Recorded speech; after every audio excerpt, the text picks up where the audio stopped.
Gather round, gentlemen. Allow me to raise a scotch single malt, please, to you. It's 2015 and somehow we're all wading through this Tinder-ized dating landscape with relative success. We have adeptly adjusted our footwork to dodge the feminist landmines which litter the tall grass between us and, romantic normalcy.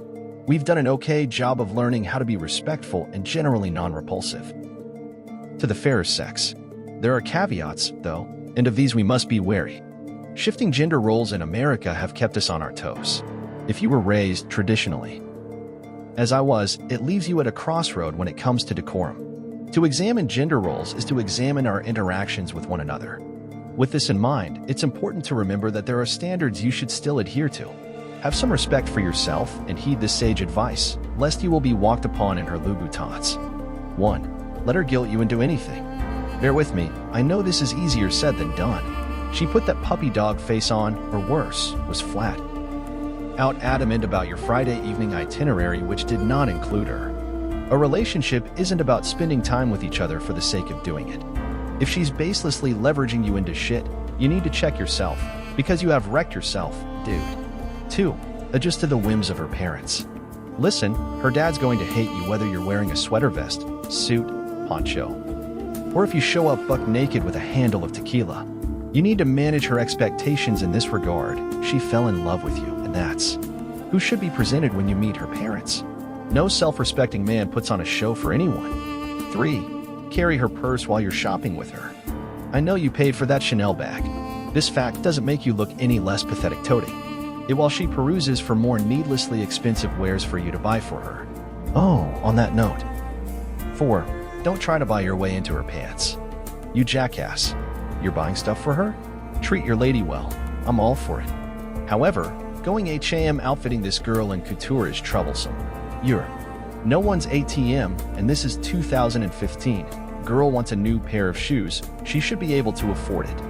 5. Be intimidated by feminists. Feminism really is the F word to some of you. Feminism is a movement for the empowerment of women. You should love that. Why?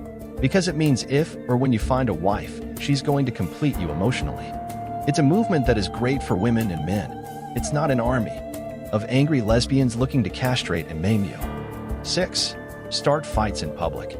Shouts to all my brothers out there that have been in the dreaded, but necessary, dysfunctional relationship. I capitalize that because a DR is an event of such magnitude that it constitutes being a proper noun.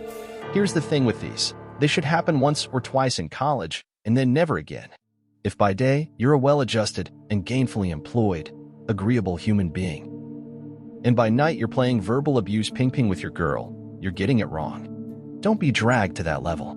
However, if this dysfunction is your fault, you deserve it. 7. Financially ruin yourself for show.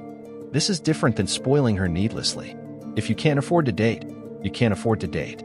Be single, eat ramen, and spend what little you have on the gym. 8. Forget who's important. Chasing a new girl? Long-term relationship? Cool. Don't forget who fed you while you were in diapers, though. Don't forget who lent you money when you were broke. Don't forget who helped you move into your new apartment. If I were a betting man, I'd bet that all of those people aren't the girl you're currently in a relationship with. We have a habit of imagining people to be more important than they really are because of how they make us feel. Think about how much time people spend showing how important they are to one another. Flowers, cards, dinners, clothes, spending time together. You don't have to try that. Hard with your buddy who helped you in a pinch. The people who are effortlessly close to you are more important than the dime at the end of the bar. Choose wisely.